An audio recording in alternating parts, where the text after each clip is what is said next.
Okay, we'll go ahead and get started. I call to order the meeting of the Manassas Park governing body for Tuesday, May 2nd, 2023. We do have an addition to the agenda. We will have a closed session item. Dean, would you share the citation? It's paragraphs 3, 5, and 8 of subsection 2.2-3711A of the Code of Virginia. Okay, thank you. Any other changes or additions? Okay, with that, do we have a motion to approve the amended agenda? Second. All in favor? Aye. Opposed, abstained, motion carries. Thank you. Please join us in a moment of silence and the Pledge of Allegiance. Thank you.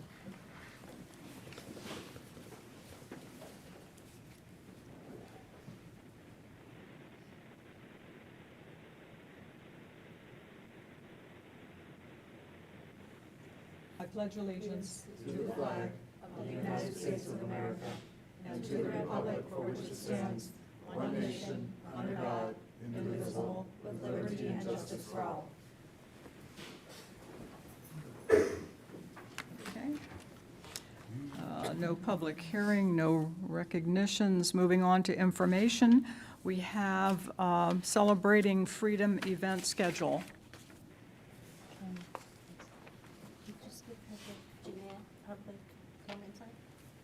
Oh, I'm terribly sorry. I missed public comment time. Forgive me. We have Mr. Doyle Christian signed up to make public comment. Please come to the microphone, state your name and address, speak directly into the microphone, and our city clerk will serve as timer. Doyle Christian, 120 Alpine Street. I'm here again to complain about what this city can do about parking and vandalizing our vehicles. My vehicle been keyed twice. I paid once to get it fixed. The windshields, someone threw something at it. My wife's car been keyed. My daughter's car, her boyfriend, and neighbor up the street, it's only a certain area they will vandalize because they don't want nobody parking. And it's the people who are renting rooms down there. And I say we need to do something, because I'm going to show you what it has cost. It's cost me. As my insurance said, it's every time you put a claim in, no matter if it's your fault or nobody's fault. That's a deep guy. And like this weekend, we had to park 7 houses up to park in front of my house. Because my house lives on, I'm on the hillside. And I can't put a driveway in. And something needs to be done. And I don't know if more police patrol, because the only time I see them is if they're on a call. That's the only time. Fauquier County, I said it before, every officer, you got an area. If you're not on a call, you will patrol the street. I don't know what any recommendations y'all have, but it's costing me money. And as everybody else, they don't want to throw good money away. Excuse me, I'm sorry. Yeah. So, my thing is, but your police needs to patrol it. I called the first time we got vandalized. They sat down on the street. Ain't nobody going to come down there when you see a police cruiser. But cruising the streets, don't know what time or day, you might be able to catch them. And I told the officer and I told y'all, if I ever catch them, pity on their ass. I will go to jail for a day for assault and battery. That's me. I just handle stuff myself. So. Okay, thank you. Thank you. Thank you for your comments. Laszlo, do you have any? I don't. Okay. Thank you. Does anyone else have any public comments? No? Anyone else who is not signed up but who would still like to make public comment? Seeing no one and hearing no one, we will move on to information celebrating freedom.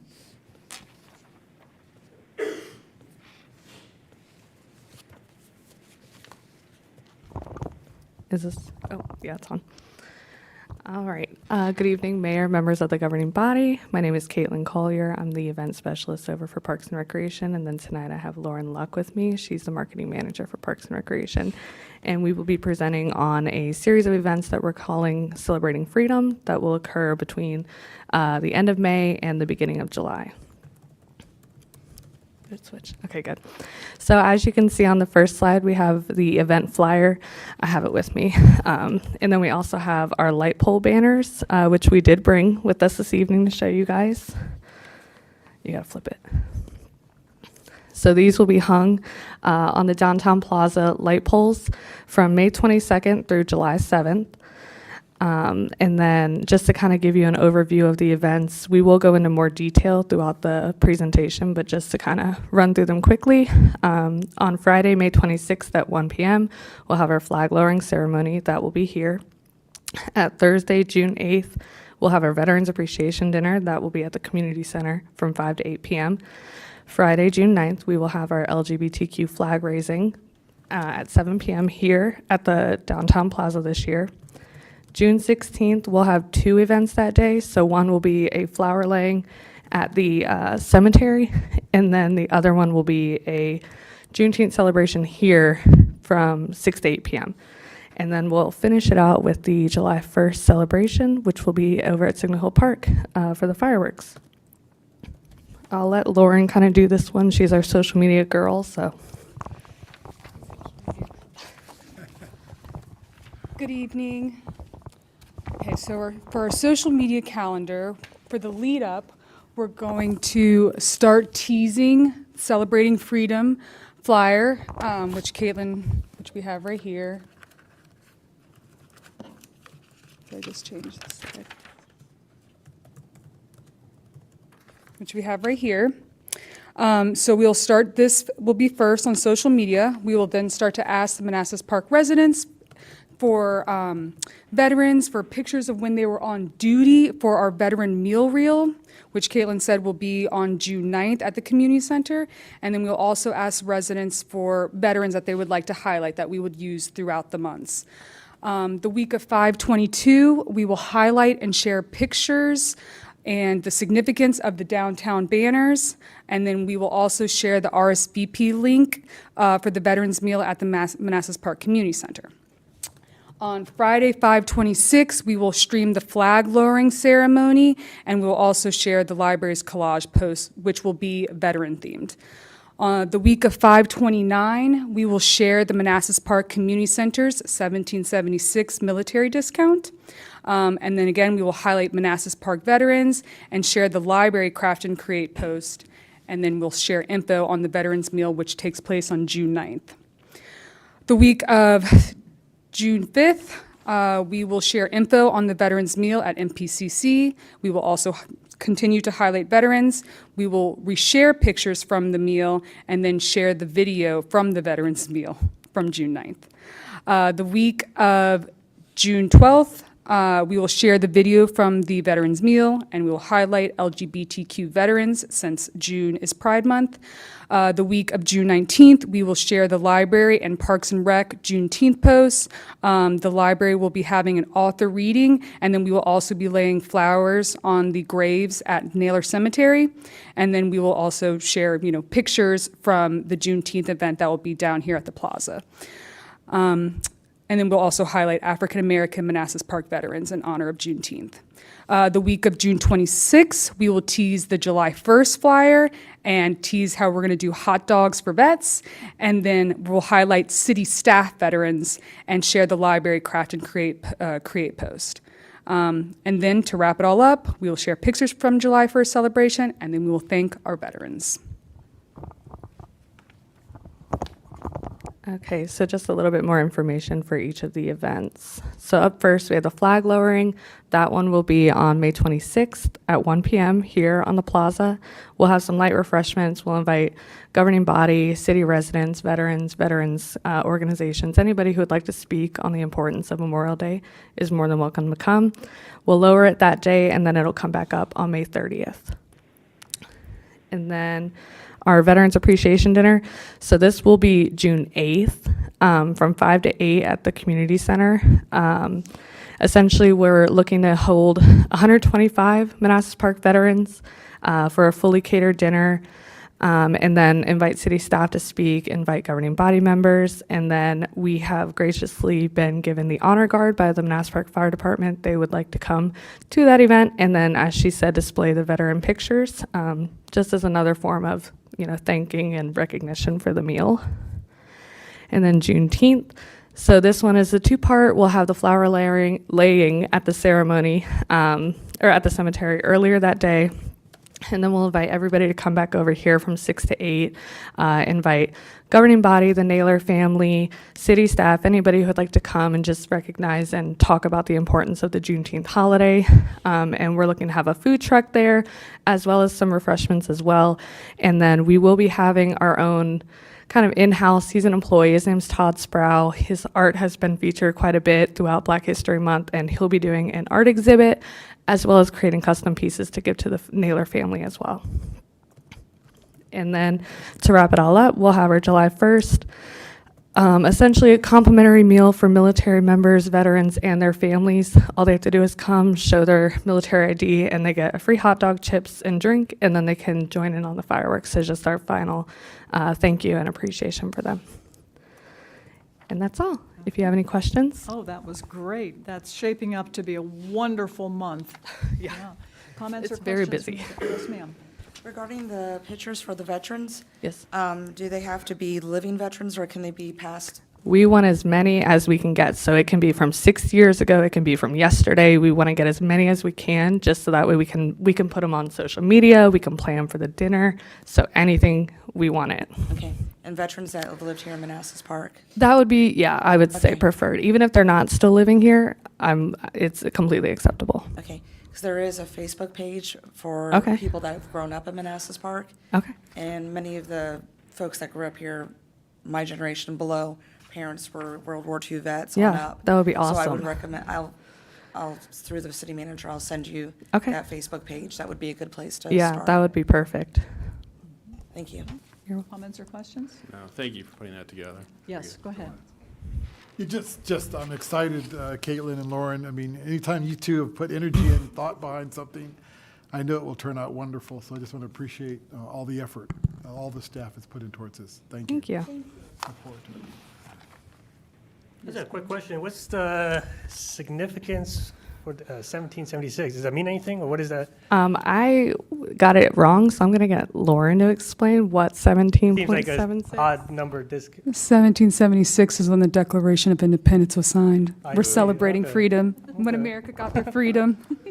So we thought it was just like a play on, we're like, what can we, what Make it discount can we unique. give? We're like 1776. Yeah. Okay, perfect. Good number. So that's where it came from. Okay. Any other comments or Thank you. questions?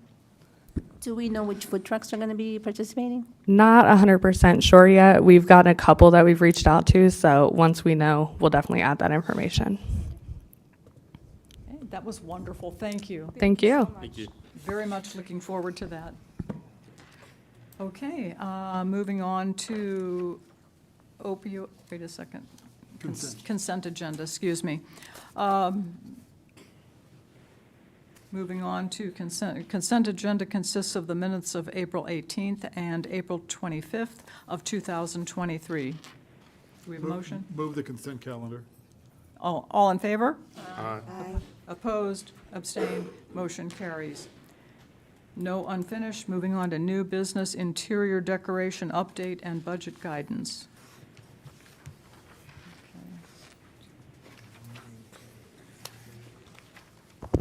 Okay, good evening, Mayor, Vice Mayor, members of governing body.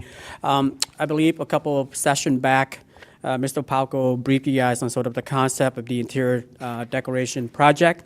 And then there was some guidance to seek out what it would cost to do all of these projects. And this is the follow-up to that meeting. I'll kind of go line by line, as you see here. The leadership and logo signage cost, that's the big logo that's going to be on the second floor wall. The centerpiece is going to be the City of Manassas Park logo. It's going to be huge, and it's going to be the centerpiece for that wall as you come up the elevator. And we're asking Metro Sign to do that wall, and you can kind of see each of the line item has a corresponding estimate that we've received so far. The perpetual plaques, those are the ones that's going to have 100 little names for prior city council and school board members. And they're going to be located right outside these two doors on that wall that you see there. The board chamber city seal plaque, that's going to be a sort of metallic structure that's going to be sitting right here in front of the dais in the center. The leadership picture frames, we're going to, as part of the main wall on the second floor, we're going to create a leadership wall that's going to have pictures of the directors, the city leadership, as well as you all, the current sitting governing body. And so part of that has, there's two parts to that. First, we got to get matching frames with tailorable names, name plaques on it, and then we'll have to schedule a photographer to come out and take your photos, as well as staff photo, so that it's standardized, it look the same, very professionally done. So I mentioned the leadership and staff photos. We're talking with a vendor named Eddie Avenue. He's a Manassas Park local. He does some great work, and he gave us an estimate of about $640 for that. And then the historical artifact display case, and you'll see an example on the next slide. That's going to be also for the main walls. That's where we're going to display some of the arts, historical artifacts that we have found in the past. For example, I think Jen Spring husband digged up some pieces from the con house, things of that nature that we're going to display in that case. And then finally, the mayor's wall frames. We're getting 100 frames, and that's going to be on the opposite side of this wall here along this corridor, and that's going to be for all of the existing mayors up to today. So these are all the corresponding costs for each of those line items for a total of roughly 15.3. We're adding 5% just in case of any emergency for a total of 16.1. And then, like I mentioned, this is sort of an example of the frames that we're seeking to get, as well as the display case. I do want to make one note, which is this is not budgeted in the fiscal year 23. So if you are in consensus, we'll have to ask for it in the fiscal year 24 budget. So any questions? Comments or questions? The $640 for the photos is actually a very, very good price. Yes, ma'am. And once we take the photos, you'll actually get a digital print as well. So. Nice. I'm not sure I heard you correctly. Did you say that the display case was included in the price? Yes, it's quoted there for $4,000. Okay, okay, thank you. Comments or questions? Yes. Yeah, since we're on this topic, I don't know, I guess you can call it a display case that hang on the wall. But, you know, with a key, you can open it up and you can put the notices up there. Because right now, we just put it on the wall. I think it would be best if we have something that's Like a bulletin board. right, Yeah. but with key-sensitive Yeah. security. Where's this for where? There's right in the lobby. Well, we're going to have an interactive dashboard. It just hasn't arrived yet, so it's going to be an actual digital. We're going to try to limit paper. We're going to have the rack there with, you know, flyers for people to take from regional service and everything. But ultimately, right now we're using paper, but the plan is to have technology in place so we don't have to kind of clutter it up. Okay, okay. Any other questions? Any other comments or questions? Any? Thank you very much. Shaping up to be great. Yeah, okay. Moving on to 9B, opioid abatement funding. Do you need a motion for the last one? Do we need approval or consensus? Oh, consensus, okay. Yeah, Not a because the- formal vote. to the FY24 budget. Okay. I'm sorry, I couldn't hear you last. I said I would add it to the FY24 budget if there's consensus to proceed. Okay. Is there consensus? Yes. You wanna- Okay, Yes. okay. Councilmember Javed, consensus? Yes. Okay, yes, unanimous. Okay.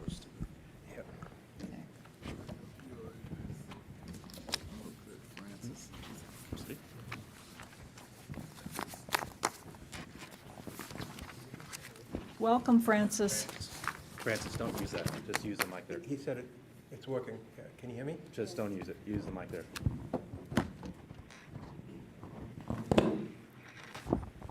I apologize. Can you hear me now? Okay. Ladies and gentlemen, council members, I'm going to give you a little presentation about the opioid abatement funds and where it came from and what we propose we're going to use it for.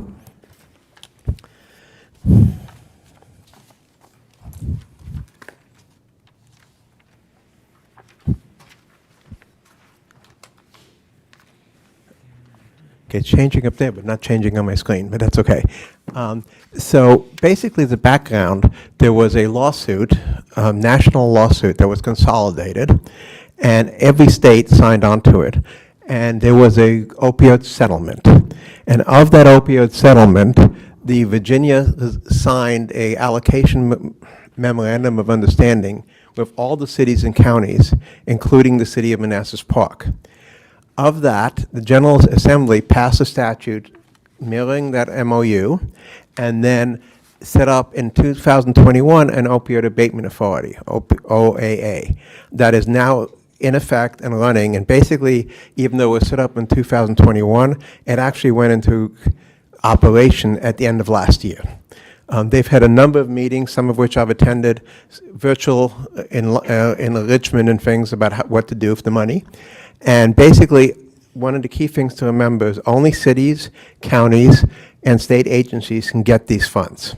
That doesn't mean we can't use the funds with a partner, like the schools or somebody else, but they cannot apply for the funds. Only we can apply for the funds. So this shows how the funds are broken up. As you can see, 15% went to the Commonwealth. Cities and counties get 30% direct share. Direct share means the money is coming directly to us, not through the Commonwealth. And then 55% go to the OAA. Of that 55%, 15% is allocated to the cities and counties. So we get a share of that. That is allocated, that is there, but it's not coming directly to us. We have to apply for it. There is a partnership amount. We'll talk a little more about that in a second, but that is a partnership between 2 or more cities or counties.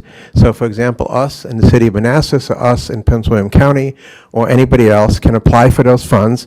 That is a competitive event, so it doesn't mean we will get it, but we can apply for it.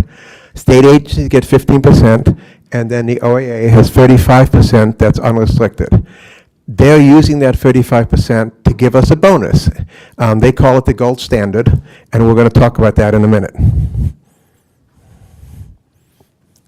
So this is the money that we, of the existing settlement, and I underline the word existing, this is what is expected. So the fiscal year 22 and 23 we have already received. So you can see the distributors have paid a certain amount. Janssen has paid a certain amount. Mallinckrodt has paid a certain amount. This line here, it still has not been determined by the courts exactly how much we're going to get. We can apply for from the OAA for this additional funds. That's the money that's earmarked for us. That's not the partnership, but that's earmarked for us. And then if we follow certain gold standards, and I'll get into that in a minute, we can get an additional 25% incentive. As you can see, this goes down to 2039. I do want to say is that there are more settlements coming. There's another settlement that I understand, and Dean probably knows more about this than I do, that has been signed, but I have not yet been told how much we're getting from that. I have been told it's approximately 75 to 80% of this amount. So it's another $150,000, $140,000 over the life of the settlement, and then potentially more settlements coming down. So this is not the final figure. This is what we know of as of today.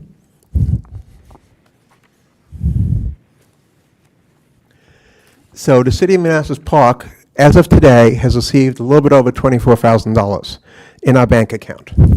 We can apply from the opioid abatement funds, but it must be used for abatement efforts, and that's important. So I've had a number of conversations, phone calls with the OAA about exactly what abatement means. And I think I have a pretty good idea at this point. It has to be evidence-based, or evidence-informed. That is also key. What that means is that, for example, even though I know a lot about opioids and I know a lot about abatement and stuff, I could not get up in front of a group and get paid because I have no evidence that I know what I'm talking about.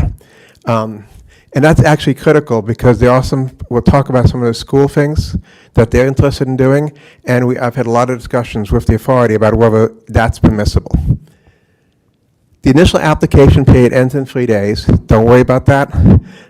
There's another one opening up in October. The money we've received so far, even though it says a certain fiscal year, does not have to be spent in that fiscal year. It rolls over, so we're good with that. At least till 25 and potentially longer if we wanted to, if we apply for it. But we have time.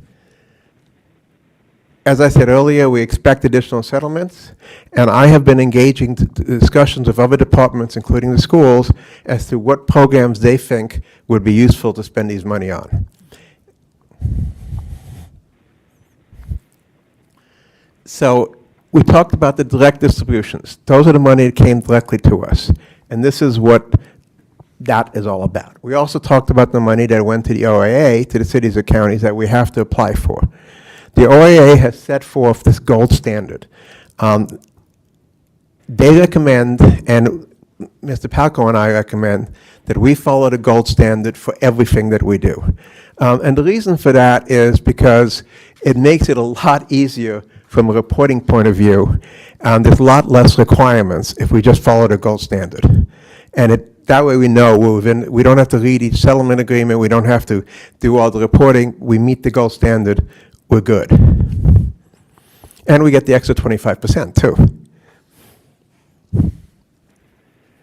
So 100% of the disbursements must be spent on abatement.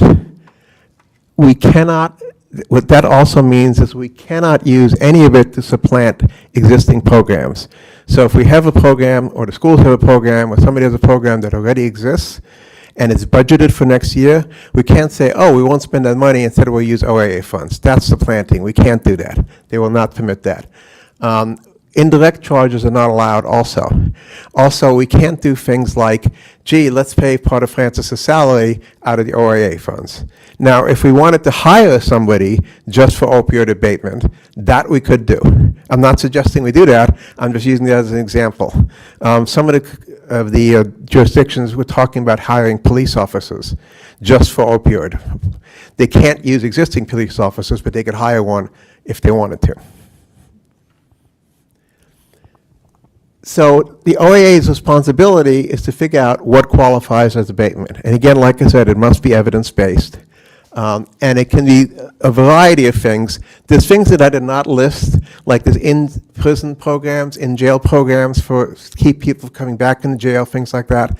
Since we don't have a jail, I didn't list that. But these are the things that I felt we could potentially use the funds for in the city.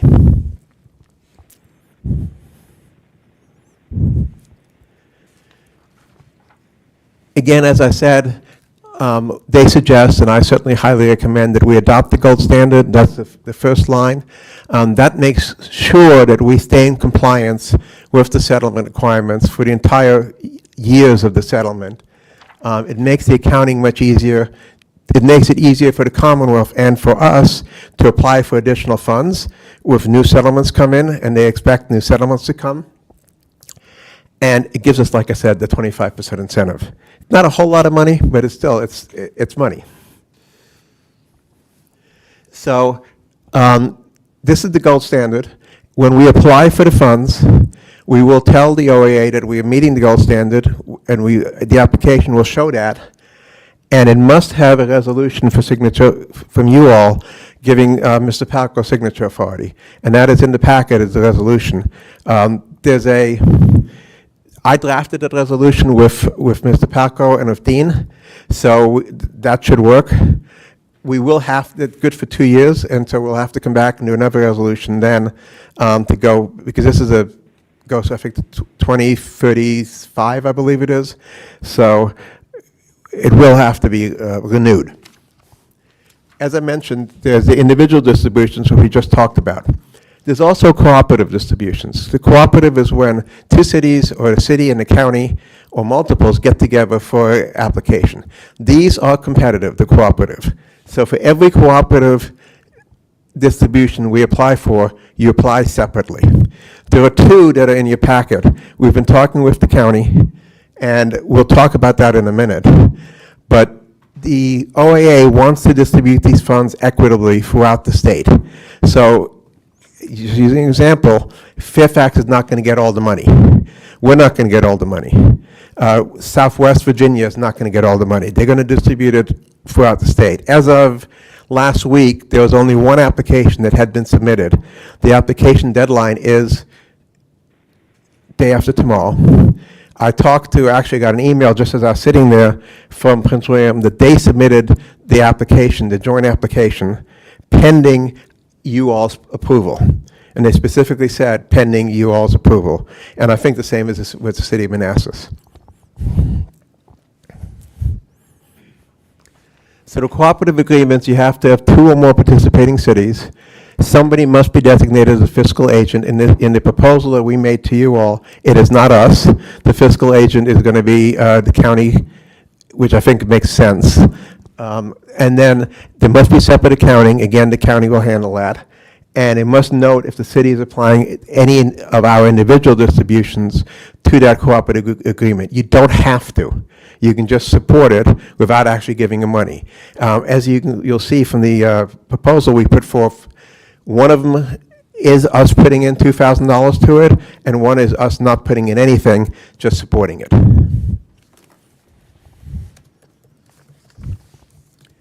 So our responsibility, your responsibility, is to determine the use of these funds, to make sure that we are using it appropriately, meaning it meets the requirements of the law, having a resolution for the signature authority, agreeing to remain in compliance, have a performance measure, and then do yearly reporting to the OAA, which we will do. So the 2 cooperative agreements that we've suggested in the packet, one is to help the county hire an opioid coordinator. This would be someone who coordinates all abatement operations, including data reporting for all 3 of the jurisdictions, us, the city of Manassas, and the county. We would also have another one that helps the county CSB establish and fund a peer recovery pipeline program. For the first one, for the opioid coordinator, we would be putting in $2,000. For the second one, we would not. Just to clarify, Francis, that for the county, they submitted those first 2 bullets as one. For the bottom one, that's the one we're not putting money towards. The help county with office-based addiction treatment, we didn't apply any for that, but the first 2, the county merged the 2 of them, and we're providing support for the county for the opioid coordinator, who's going to be leading the peer recovery pipeline, if that makes sense. And the idea is that they would coordinate for us too. So they would provide us with data reporting on opioid overdoses and things like that, and make suggestions on how, what programs exist out there that we could help fund or we could fund ourselves to assist with the opioid program. I'm not going to say take care of it because it's not that easy, but to assist with it. We have also been talking with Manassas Park Schools about possible initiatives, one of which is purchasing an opioid information abatement software that they're looking at. I don't know a whole lot about it yet. I'm still talking to them about it. The other is doing regular speaker events for parents and students. They apparently have a speaker who is an FBI agent who has done this regionally and actually nationally, and they've used them before, and they do like a little pizza dinner where the students and the parents can come and learn about opioid addiction, parents can learn about what to look for if there's, in the home, what to do if they see anything that might indicate some sort of potential opioid addiction, things like that. This is one of the areas I did contact the Opioid Abatement Authority, because it wasn't clear if this speaker, though regionally and nationally known, whether it met the requirement that there be statistics and things like that. So we went back and forth with the authority, and it turns out that it does. So if the schools decide to pursue that and we decide to help fund that, we can, and it meets the Opioid Abatement Authority requirements, including the gold standard. We also talked about funding community service, opioid abatement, public outreach, whether it's handouts, library events. I've already talked to the library.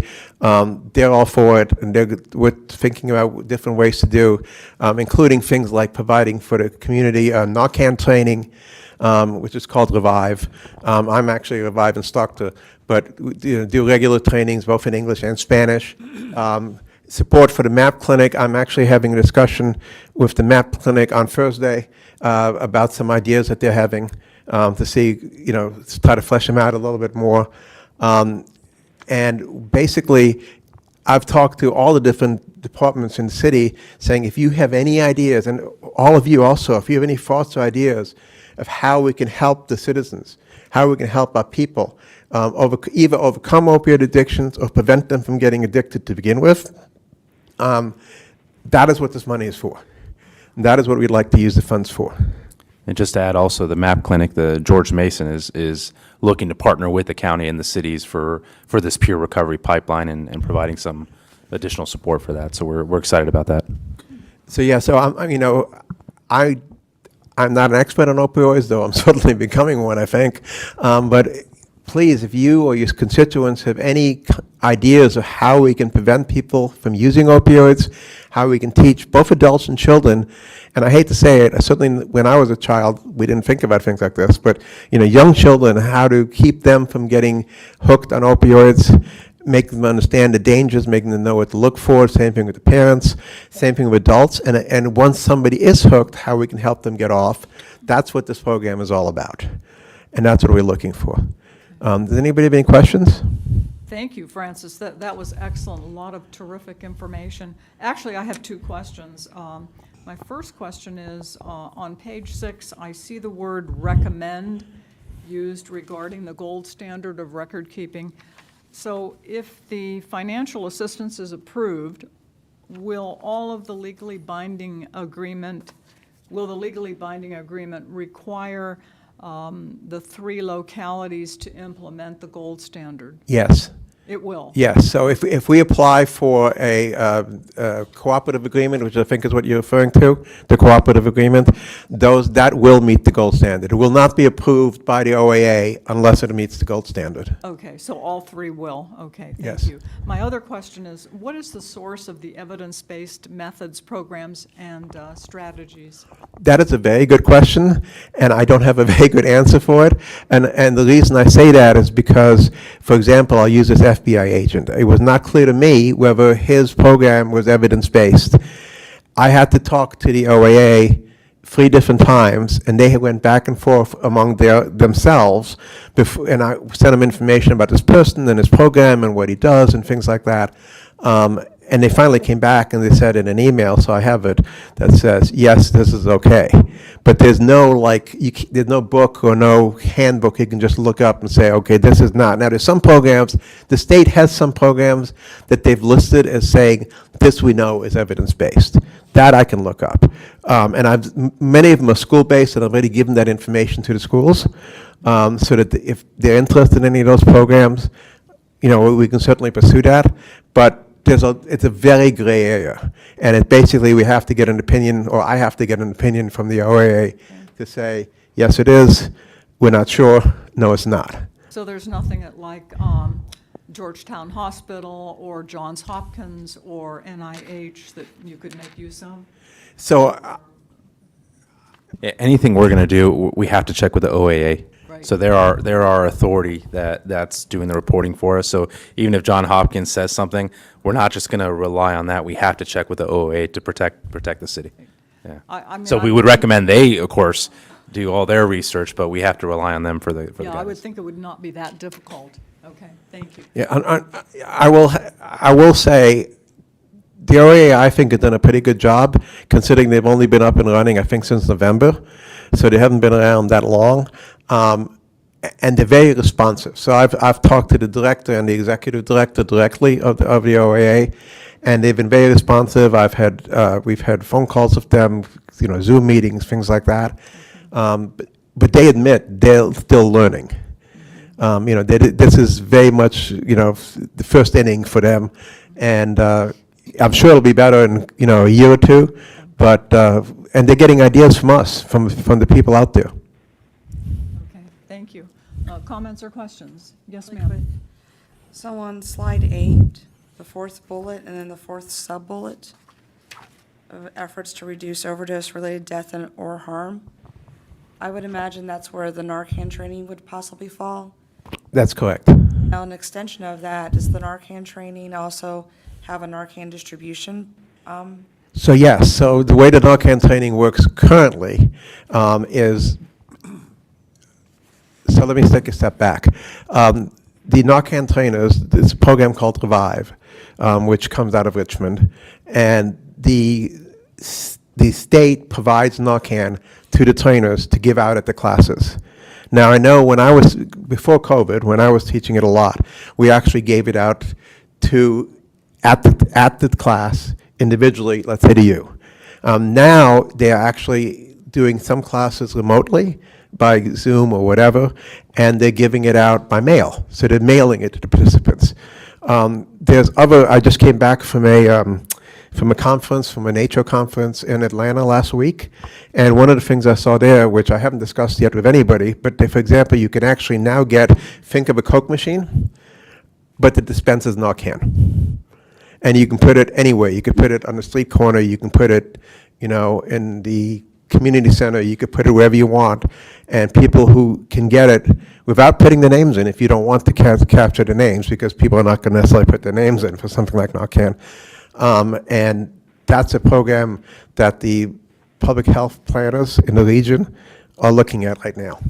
Mostly because I told them about it this morning at the conference, and I just got the information. But so Narcan is going to be readily available. It's also, I don't know if you're aware, but starting this summer, it's going to be available over the counter. The FDA has approved it as an over-the-counter drug. We don't know the exact cost. I heard at the Nature Conference that they're expecting something in the $50 to $60 range for a 2-pack of Narcan, over the counter. No prescription, no names, no nothing. But it would be somebody has to buy it. Right, And yes, the funds can be used to buy Narcan. okay. I was just thinking in light of, I know Councilmember Carrera has spoken many times about Narcan and what we've seen on the news, and in light of some recent events here in the park, perhaps that's an area that we might want to pursue. I would certainly support that. Yeah, I have 2 questions for you. So is this settlement part of the one with the, with Purdue and the Sackler family? Is this the one settlement? Is this the settlement? I don't know the source of this settlement, yeah. Yeah, this settlement is the distributors, like Mallinckrodt and the opioid distributors. There was another settlement that just occurred that I don't know how much we're getting from. That's like the CVS's and the Walgreens and Yeah, I of the world. There's a $6 billion one with, I think it was with Purdue and the Sackler family. Yeah, that I don't know. But the second one, the CVS and the Walmarts and things like that, is in the hundreds of millions of dollars. All right. The other thing I would suggest is possibly we could give Narcan to the public for free. This program would cover that, because I know some jurisdictions have done that. Absolutely. So it would cover us buying it, and then, absolutely, and then we could determine how we want to distribute it. I just want to make one comment for the public out there. Narcan many years ago was only $20, but since it became an issue, the company raised it to $400 because it get grants from the federal government, and that's just a crime in itself. And now there's Mike, can you please repeat that? Narcan. I just want to tell the public this. Narcan, when it first came out, was only $20 to $25 per a pack of, I believe, 2. And That's then when this correct. became an issue, the company that makes Narcan, that has the patent on it, raised it to $400 to $500 per Narcan, because the federal government grants it out, and that in itself is a crime that company does that. But, hopefully we can get something and provide it to the community as well. Thank you. Yeah, I did want to just, you're absolutely correct in what you said. I wanted to clarify just for the community that the Narcan we're talking about here is the nasal Narcan. It's a nasal spray, because there's different forms of Narcan. There's injectable, there's IV, there's like an EpiPen, things like that. But what we're talking about for the public is the nasal Narcan. It's a nasal spray. Okay, comments or questions? Yes, sir. First of all, thank you very much, Francis, for Thank the you. Presentation. 2 questions. One is continue the question about Narcan. and Councilmember Hampton and Carrera, I'm still curious as to how it's currently distributed in our city. Is it in our fire department? I'm sure it is, in the trucks. Is it in our schools? Narcan, we're talking about now. How is Narcan currently distributed in our cities? Well, I'll let the fire department. So so it's not, I don't think we have an active distribution program where our fire department and police department are trained to use it. So when they respond, they use it. But right now, we don't have a distribution, but that's something we can look into with this They do have it in program. their trucks and they have it in their Yes, cars. yes, What yeah. about our school district? Do they have it? I don't know about the school districts. I'd have to check with that. Yeah, I'd like to know that Okay. as our health person. I mean, You our know, schools should absolutely, I have can check. I don't, I'm sure all of you have heard that Arlington, which is really in the forefront of Narcan in school, has stated that they are now going to let their students carry Narcan in school. I believe as of this month, though please don't quote me on that. And they're ahead of all the school districts in the region that I know of, but I will check with the schools tomorrow, and I'll let Mr. Palco know, and he can pass it on to you all. Fantastic. Thank you have a about that, Francis. follow-up? I do have another question. go ahead. On slide 13, there was a bullet point there about measured performance. And first of all, I'm glad that that's part of that. I mean, oftentimes we create projects, and not us, but society creates projects, but they don't measure the outcomes of those projects. So I'm assuming everything that we create will have measurable, quantifiable measuring points that we can determine whether it's successful or not successful. Is that my understanding? That's correct. It's obviously going to depend on what the program is. So if it's giving out Narcan, the measure is going to be how much Narcan, how many units of Narcan do you give out? Because there's nothing else. We don't know what happens to the Narcan after it's been used. There's nobody tracking how many of that has been actually given to anybody. That statistics does not exist.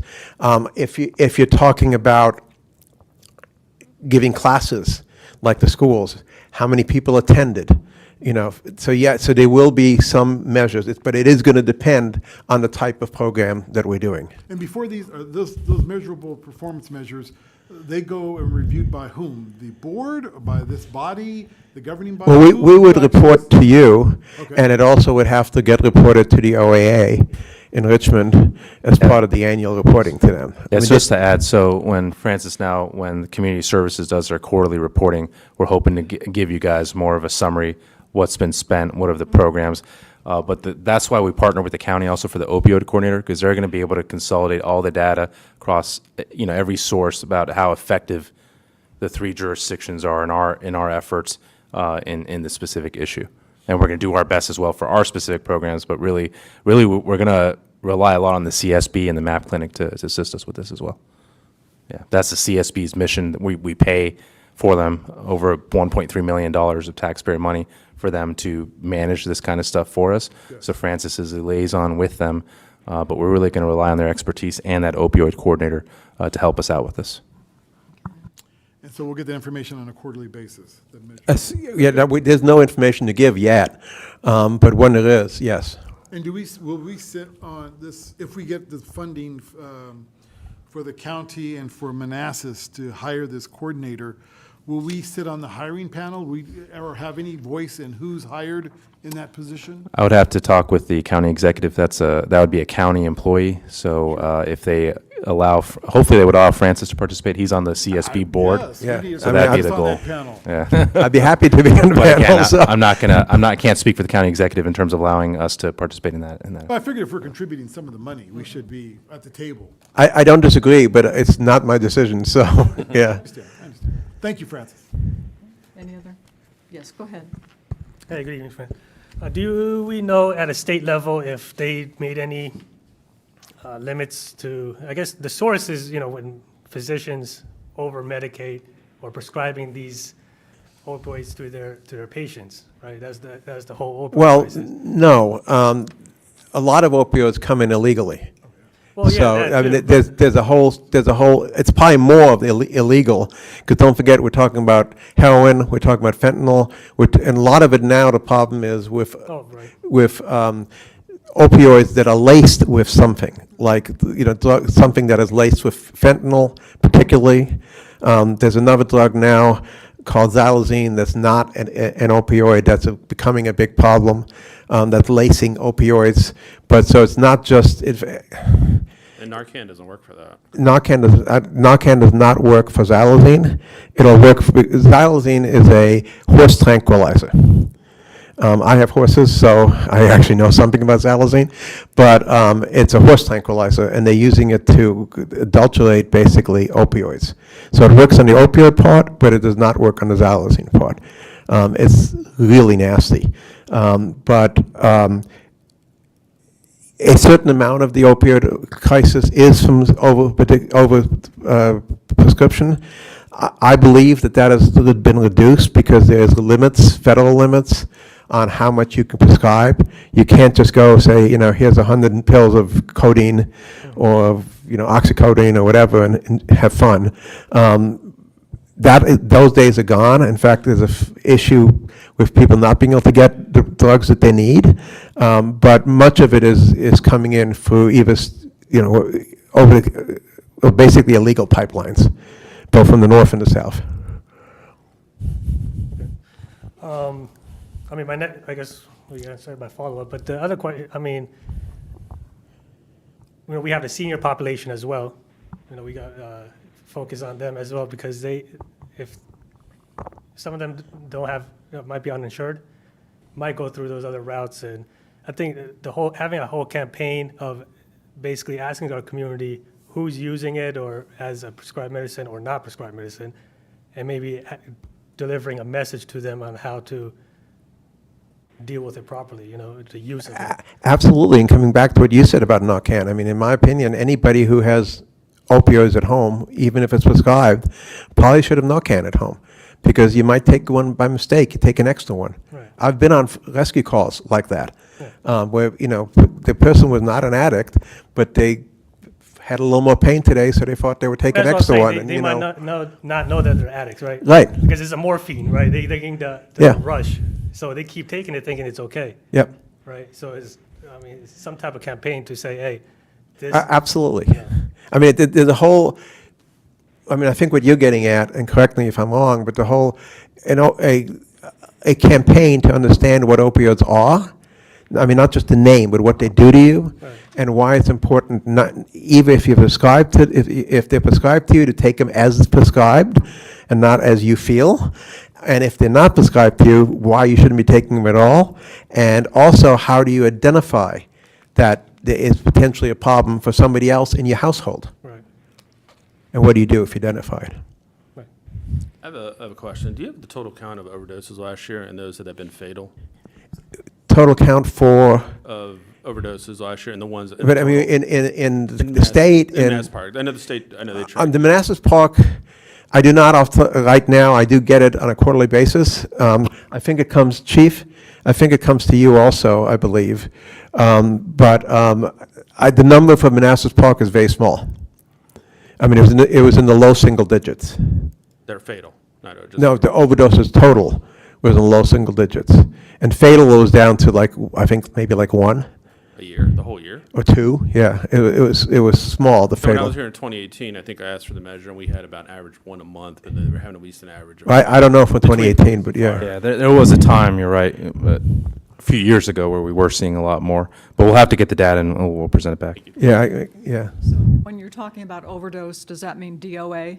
No, overdose is just taking more than you should, and there's like it was mentioned, you have an overdose and then you have a fatal overdose. Okay, okay. Do we have numbers for usage or people that are using it? Can you say that again, please? Do we have numbers for usage? We'll have to ask the CSB if they have any estimates for our city, but we don't have that data. Okay. And, You don't have a general number, how many times you Narcan last year, or general? Yeah, again, we'll Would you say look it's like into 100 it, yeah. Would you say it's like 100, or? No, yeah, we're not going to comment on that until we have the data. Yeah. Okay. And just as a follow-up, so DSS believes that the schools' nurses do have Narcan, but we'll follow up directly with the schools as well. Okay. Any other comments or questions? Just one other thing, real quick. We do have, a few schools here that are not public schools. Perhaps we also can extend out to those as well. there is a community of, what do you call it, people that teach their children at home. Yeah. Homeschooled. Sorry. It's been a long day. So there's just, I think we have to reach beyond just our brick and mortar, our public schools as well. And I would actually probably take it a step further. I think we should, not only the schools, but just the general. Yeah, but absolutely. And these funds are not geared towards the schools, or this can be used for any abatement, any abatement programs. Here's like one more comment. I know the schools tomorrow, I think, is doing a substance abuse, and they're having the speaker in, and this is the second one they've done. I think they did one about a month ago, so they've been proactive. Right, and that's what I've been talking with them about, funding that going forward into the next school year. I have a question. It might be a controversial question, and I understand that the objective is to save lives, but if we are providing this to the public, is there any data, is there any studies that show that opioid abuse increased, decreased? I would not want it to become the passing out of, the same as the passing out of needles to drug addicts. You're talking about Narcan. If we're giving out Narcan, will that increase usage? Yeah, we'll have to look into Are that. there any studies Yeah, we'll have to look into any of those studies. Or the other, There- okay. Yeah. Ms. Mayor, there's a. Because I don't know that handing out needles in various jurisdictions has been all that great of a success. There's a study out of Ohio from the Can you department. speak There's a study out of Ohio at some of the counties where they did give it out, and it did increase because people thought It they could. increased. It increased the usage. Yeah. Yeah, because people felt confident Yeah. that they could abuse it and, oh, well, I've got my Narcan. Yeah. Yeah, okay. Yeah, we'll want to review multiple studies and just see what the results are. But again, we'll want to check with, because everything we have to do here has to be evidence-based, so the OAA is going to be the authority that we're going to have to check in Okay. to see what we're doing. But I would leave it to them and the CSB to provide us. Evidence-based, then that, it feels better. Yeah, okay, okay. Yeah, just to follow up with what Mr. Palco said, the gold standard is evidence-based. Okay. So in order for them to approve any of that, it has to be evidence-based. Any of what we do, what we choose to do. Anything, yes, if we're going to meet the gold standard, yes. Oh, okay, okay. Any other comments or questions? No? Okay. That was wonderful, Francis, very fact-filled, very informative. There are 4 staff-recommended motions. The first one is that the governing body authorize the city manager to commence opioid abatement expenditures as outlined and budgeted, and to keep the governing body informed of these expenditures. Second. All in favor? Aye. Opposed? Abstained? Motion carries. The second one, that the governing body adopt a resolution providing for signature authority to the city manager to apply for and accept grant funding from the Virginia Opioid Abatement Authority as presented and subject to final review by the city attorney. Second. All in favor? Aye. Opposed? Abstained? Motion carries. That the governing body authorize the city manager to sign a cooperative agreement with Prince William County providing for peer recovery pipeline development and opioid coordinator. Second. All in favor? Aye. Opposed? Abstained? Motion carries. And the last one, that the governing body authorize the city manager to sign a cooperative agreement with Prince William County providing for establishing office-based addiction treatment services. Second. All in favor? Aye. Opposed? Abstained? Motion carries. Thank you, Thank you. everyone. Thank you. Okay. Moving on to our second public comment time. Is there anyone who would like to make public comment? Seeing, oh, yes, sir. Please approach the, I'd like to say, Yeah. I'm sorry, I'm Vice. I got to say, I invite any of y'all to come down my street with me. We can walk it, and that way you can actually see what I've been griping about. okay. Y'all got my number, email, Yeah. so y'all can call me Okay. any day, evening, yeah, I don't care. You're on Alpine. Yes, ma'am. Yes, yeah. Can we just show up? Yeah, you can just show up. Okay. If you find a parking spot. Okay. Thank you. Okay. Any other public comment? Seeing no one and hearing no one, we will move on to city manager's report. Excellent. So just to start off with, you can ignore the handout that I gave to you all. I sent you an email about the, yes, you can ignore that. I sent you an email tonight so you can read it. I got clarification on the actual law. I was misreading it, so we have our guidance for, per the code, how we're going to go enforce. So you'll see that email when you check that out. So we'll skip that. So the only thing I really need from you all tonight, I didn't know if I got this or not last meeting, so I just want to, next week, we're going to present to you all the budget numbers, the spending and the tax rates, the not to exceed, along with the school board budget. So I want to see, was there a consensus to move forward with the 6% pay raises and the 2-cent tax reduction, and to bring that model back to next Tuesday? That's all I need to check, and open it up for any discussions that you guys want to have. Consensus or discussion? Consensus? Oh, you want the other option, you said? Option though. Yeah, so it's either 4.4% salary raise versus a 6%, and then a 1.5 cent reduction or a 2 cent reduction in the tax rate. Those were the two scenarios. So the one that I had was the 1.5 cent tax reduction and the 4.4% salary increase, and then we had discussions about increasing the salaries to 6%, and then the tax rate to decrease 2 cents, so a larger tax rate reduction. Choice B, I guess, the second one. The I can't- 6% with a 2%. 6%, 2 cents. 2% Yes. reduction. 2 cents. 6% and 2 cents. Okay. Yes. Okay. Yeah, same here. Same here? Okay. 6-2. 6-2? Is that your Same, recommendation? same. Can be funded, so I feel confident still with reserves, that we can proceed that way. And I agree. Okay. Same. Okay. It is unanimous. Okay. Thank you. Any other discussions you guys want to have of the budget? If not, we can hold it for next week, because we're bringing back the budget model. I Okay. won't be here next week. I'll be in San Antonio and then Las Vegas. So Okay. if I'm in Vegas and it goes well, you don't see me again. This is it. Okay. I had a Okay. precedent for you guys. Well, I mean, I got one quick one, I guess, and then Yeah. we'll do one. You're recommending 2 new vehicles for SRO officers, but my understanding is we have more vehicles than officers at the moment. Why we have that in the budget to purchase 2 more vehicles? Yeah, I'll have to bring back Chief Logo to go over it, but not all the vehicles are specifically patrol vehicles, so the total count of vehicles doesn't represent how many officers, because some of them have other capabilities.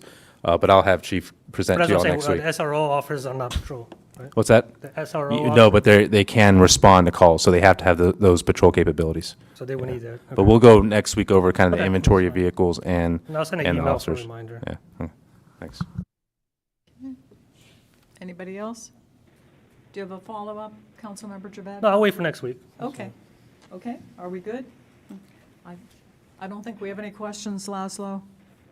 Okay. Closed session. Dean, do you want us, read us into closed session? We have to- Sure, I recommend the governing body go into closed meeting to discuss and consider the potential sale of city-owned real property to a prospective business where no previous announcement has been made of that business's interest in locating in the city, and where discussion in an open meeting would adversely affect the bargaining position and negotiating strategy of the city, and to consult with the city attorney regarding contractual requirements for the same pursuant to paragraphs 3, 5, and 8 of subsection 2.2-3711A of the Code of Virginia.